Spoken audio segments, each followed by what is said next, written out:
Hey guys, about to play the first round of an Oath of the Gatewatch draft. And I would like to play first, thank you. Alright, well, that's pretty good. We do have two lands that come into play tapped, which is annoying, but we don't have like a permanent to play until turn 3, so that works out. We have all our colors, got some removal, so what should I lead with? Meandering River, I guess. Probably doesn't matter. Alright, Vampiric Rites, you don't see a lot of that. Yeah, and now we have the potential for, well, we do need to have a creature in play, though, for Spark Mage's Gambit Outnumber to do anything, so we don't have super soon potential to be able to play a free runner, I guess, but yeah. I'll play my Needle Spires now and in my turn. I think we ended up only running one other colorless card other than Nettle Drone, but he's still, a 3-mana 3/1 who can ping the opponent. He just won't be doing it as regularly as some of them do. Okay. Let's play out our Nettle Drone. Opponent might have the nut life gain deck where you just have tons of reasons you want to be gaining life. And that may be why we're seeing what we're seeing. Well, that's going to make Containment Membrane a lot less good. I mean, hopefully eventually he doesn't play an ally, but Stone Fury. Yeah, we don't really have much going on. I think we probably just play our free runner and pass the turn. We could Gambit or we could outnumber, but that doesn't do anything right now, so I think it's better to just hard cast our free runner.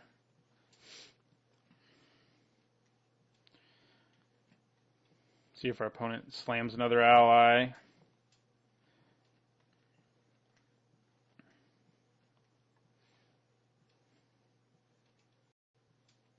He does. That's one we want to kill in the very near future.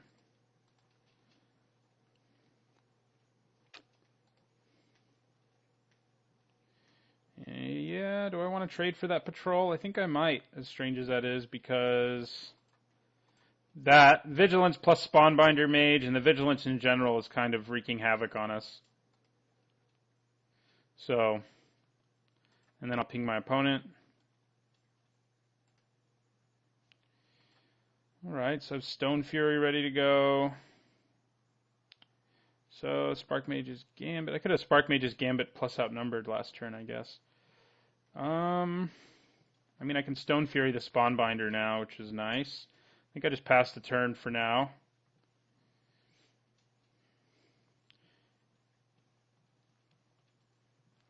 Yeah, we are not drawing. I mean, we have 12 other creatures in our deck, so chances are we draw them eventually. And our Needle Spires actually can become a dude right now, so if our opponent doesn't notice that, we wouldn't really be able to do anything. It's just a 2/1 double striker, so. Alright, that's not an ally. But it does fly.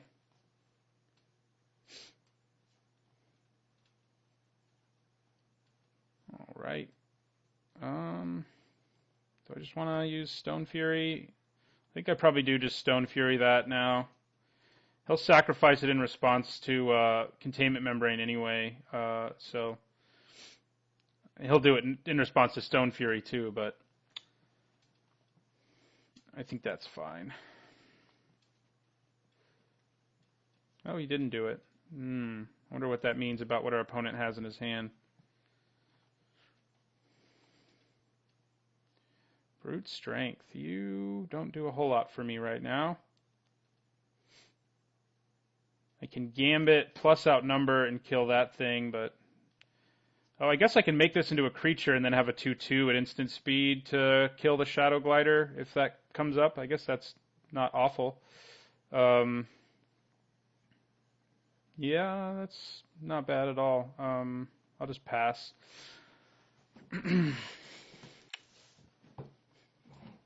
So our opponent has colorless mana, so that probably means he has a reason to use it.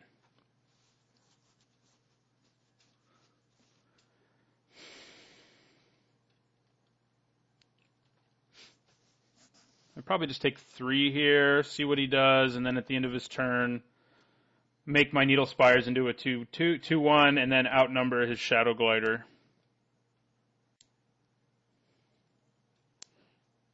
Especially if that means he doesn't have a blocker, because then that can enable some other stuff to go down. Spark Mage's Gambit's been pretty disappointing in this matchup, which is kind of surprising. There's lots of black-white creatures with 1 toughness. We just haven't seen them.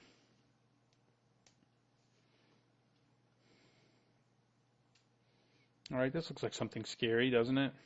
Not too scary. I mean, when all you have is a 3-1, it's a little scary, but, you know, with Spark Mage's Gambit, we can at least trade card for card there, which I'm pretty happy to do. He also tapped his black because he kind of had to, I guess, so he can't sacrifice anything in response. And he's down to 1 card, so I think we're eventually going to get there. We just have to draw some more interesting things. So let's see what our opponent does here. All right, so in response to that, there is a chance he has Searing Light right now, which would be really bad for us. He would blow up our Needle Spires, and then our outnumber would not succeed in killing his Shadow Glider, but I think we go for it. He can also have Lithomancer's Focus, but that just negates our outnumber instead of like 2-for-1ing us. It's just a 1-for-1. All right, so we take 1. Ping our opponent at the end of his turn. And now we go Spark Mage's Gambit. Kill those both. And I get in with my Nettle Drone. I don't want to use up Containment Membrane on something like a Makindi Aeronaut. It doesn't worry me enough. So I'm not going to use it just yet. There's enough scarier creatures out there that I'd rather put a Containment Membrane on. It does suck that he has a way to get a card out of it and gain a life. Both of our auras that make creatures stop mattering, basically, are not super great against him because of Vampiric Rites, but, I mean, we gotta have him in our deck, I think, so. Brute Strength on our Needle Spires would be something pretty nasty. That's something to keep in mind. Well, how about that? So much for that idea. Is there any reason to do anything in response? No, not really. I'll just lose them both. I guess I could have played Brute Strength in response just in case he has something, but that doesn't seem amazing. Land. Okay. Yeah, Needle Spires is unfortunately, like, incapable of getting through. I guess I could have used this to do the 1 to help finish it with Needle Spires. I mean, we could trade, and then I still have Needle Spires, but I don't really see a great reason to do that at this point. I'm just going to hold on to my land.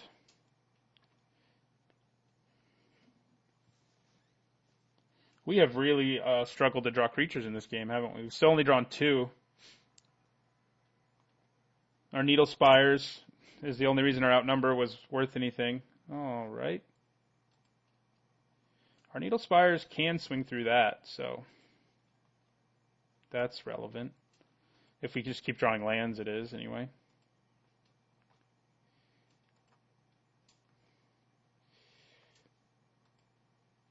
Like that.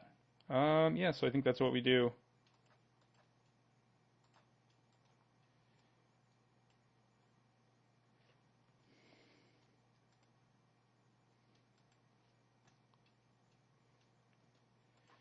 Just swing away. If he has a way to deal with it, we're not super upset, but it's pretty nice right now. Now he's got something. 3 mana. Stasis Snare? Oh, Vampiric Rites. Well, we're okay with that. I mean, especially because... Oh, no, he doesn't have Trample. Darn. He would have had Trample if things had gone the way we wanted them to, but they didn't. All right.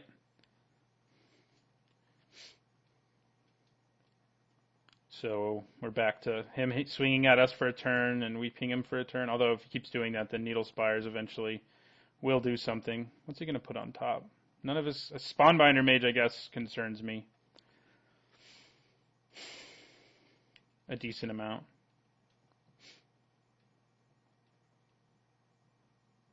I haven't seen a lot of great synergies for his Vampiric Rites. Neither life gain... I guess Unified Front helps you go wide and abuse it, but I don't know if that's enough. Yeah, he's getting his Spawnbinder on top of his library.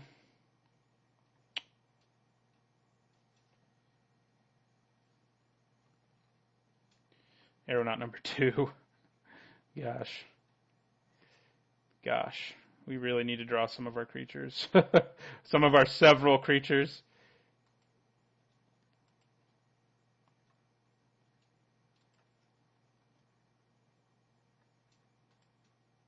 Whew. And we're only running 17 lands, you guys, so this is crazy that we're drawing the way we are.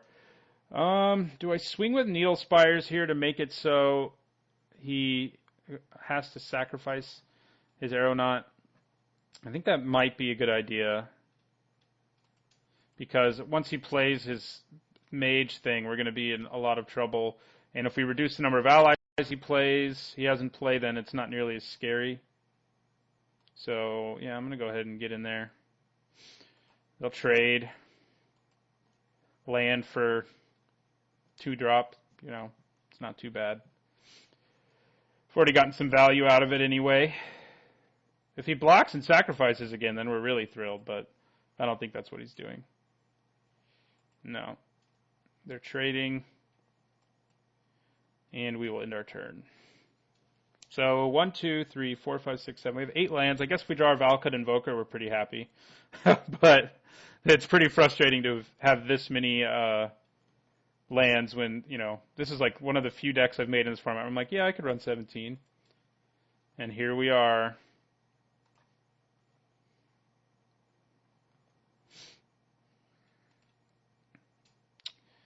Okay, well, you're not great right now, but at least you're another dude.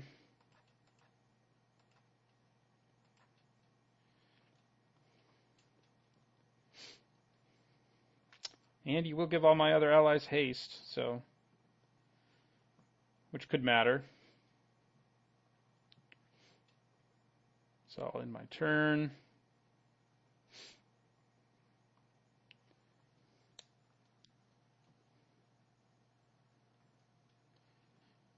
Kind of thinking I would double block the Spawnbinder Mage if he decided to swing with it. He probably won't. I mean, he doesn't need to really. I mean, he can just keep it back as a blocker right now, and it's pretty legit as a blocker.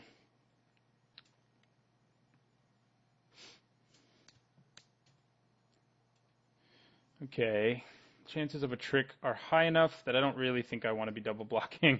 With all that mana untapped, there's just so many things that can really hurt us. And this drops us to 8, which isn't the end of the world. It also means you can't tap a guy down, so did leave a lot of mana up, which is a little frightening. Hey, you're also not that good right now, man. Although we can now ping him, we can swing and then ping him and untap our Nettle Drone, for whatever that's worth. I think we swing with both. See what our opponent's packing as a trick or whatever.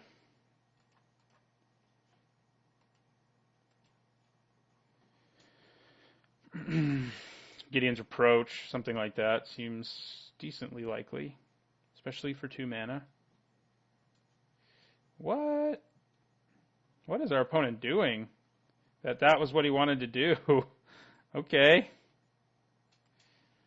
Wow. That seems kind of crazy. So we have our Reality Hemorrhage ready to ping hit our opponent if we needed to. And we get one more ping out of our Nettle Drone if we do that. So we'll have to see how he taps his mana and stuff this turn to decide. That was strange. We were by no means like locked in to win, and our opponent may have misclicked or something there. But even after that, we weren't like guaranteed to win that game or by any means. Okay, so he has lots of flyers, I think. We saw a 3 anyway. So that doesn't really, we don't really have anything to deal with that. I guess Dimensional Infiltrator, but it's actually pretty bad against McKindy Aeronaut, so I don't think we do anything. I think we just run this deck back out there. See if the same weird stuff happens. We drew really weirdly in that game, that's for sure. I'm going to have to send this one back, I think. He may have thought a card he had was an instant or something, too. That happens sometimes, and it wasn't. Oh, God. Yeah, we're going to go to 5-2, buddy. Yeah, we'll keep this one. We need red, but it is the color we run the most of. So that isn't red, and I'm going to put it on the bottom because it's not red. If we have to, we can use the Rush of Ice Containment Membrane combo to deal with something scary. All right, Valakut Invoker. So we've already drawn almost as many creatures this game as we had in the entire last game. Oh, wait. All right. Maybe I did want that third island, huh? Opponent having the same problem, though. We did both mulligan to 5, so we're both stuck on one color. Oh, he's actually got something this time. Okay. And we still don't. We can Rush of Ice, but it's, you know, I'm not really concerned at this point. I mean, I let a McKindy Aeronaut live a long time in the last game, and oh my God, we are struggling in the luck department here. I mean, would I rather discard a card or use Rush of Ice? I think just discarding Cinder Hellion seems fine. So we will. Luckily, our opponent, oh, but he's got some more action. Ooh, and that's pretty good against us, especially when we have Containment Membrane in our hand. So we're probably going to want to hemorrhage that guy if we ever draw red mana. Wow. Crazy. I'll lose Spark Mage's Gambit. That might have been worth siding out. So our opponent's up to 3 mana now. Wow. Okay. This is some of the... We managed to win game 1 despite some of the worst luck, but now we're in game 2 and it may not happen. God, it might just be brute strength. I mean, getting all these red creatures out there seems pretty good, especially when we have a card like Outnumber, but maybe we just discard Outnumber because being able to play yeah, maybe we do discard Outnumber because we're only going to have one red source at some point in the near future. So it's worth thinking about. And we have other removal, so yeah, that is what I'll lose. I mean, Brute Force, Brute Strength can get us back in this game potentially, I guess. All right. That was enjoyable. This may now be something worth... Oh, that's really bad. Hey, comes into play tapped. Okay. I mean, we could still Containment Membrane the Felidar Cub and tap down a different creature just so we can give ourselves some time. I mean, we're about to take 7, which I think will put us behind enough that we don't want that to happen. I think we Rush of Ice, a Knight, and we put Containment Membrane on the Felidar Cub because he's just going to sacrifice it anyway, no matter if we put it on anything else. So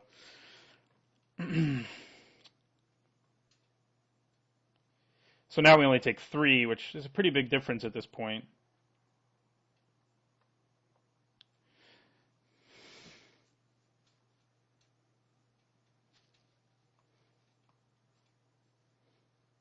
We have our second color before he has his, but he definitely got ahead of us on mana before we could do anything. Wouldn't mind drawing a second red source. I could go Commando, Reality Hemorrhage, which would be good. Commando's pretty good with Brute Strength, too, so that would be something to think about. Okay. So you block everybody, but so does Valakut Invoker, and I think he does it better at this point. So I'm just going to play him. He can actually trade with the allies on the ground, so... Not trade, chump. Not chump either. Kill in combat. Can't talk. Yeah, it's been kind of... In the other game, we drew all lands. This game, we can't draw lands. Maybe everything will smooth out in Game 3.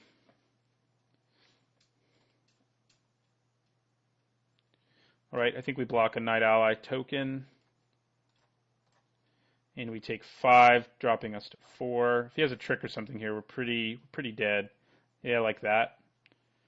I guess if we draw red, a second red source, we're not completely dead, but pretty much. Okay, we did it. So I can play Commando and Storm Chaser Mage. The Commando can trade for those. The Storm Chaser Mage can block these things, but we'd still end up going to 1. I could Reality Hemorrhage and Zada's Commando, but I think the other thing that I mentioned, I think going Commando, Storm Chaser Mage is a little better.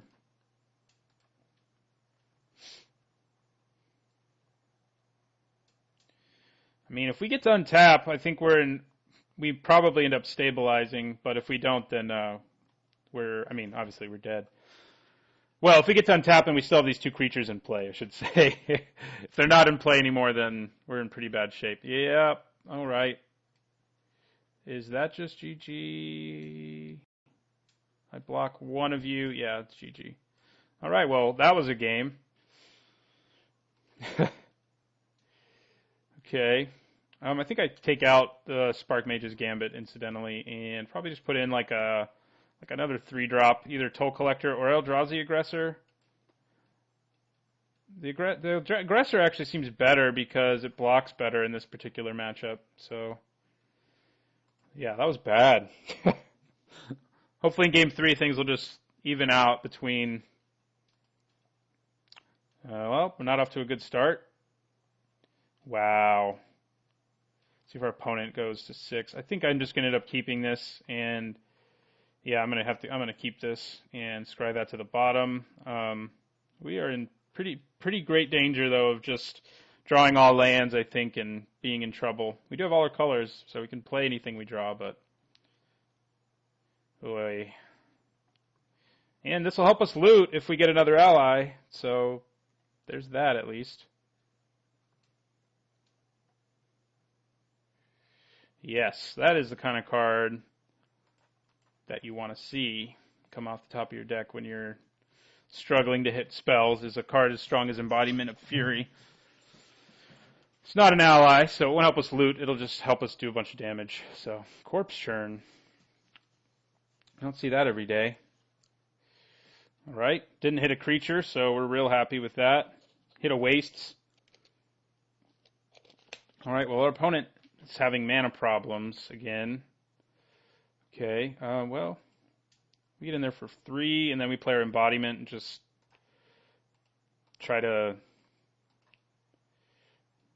win quickly, which I think we can do with an Embodiment, especially when our opponent can't hit their 3rd land or white. Yeah, so our opponent just scooped. Those were 3 really ugly games. Game 2 was ugly for both of us. Game 1 was pretty ugly for both of us, too, and Game 3 was ugly for our opponent. So didn't really get a great feel for what our deck's doing, but we won round 1 anyway. So I'll see you guys in round 2. Thanks for watching, and don't forget to like, comment, and subscribe.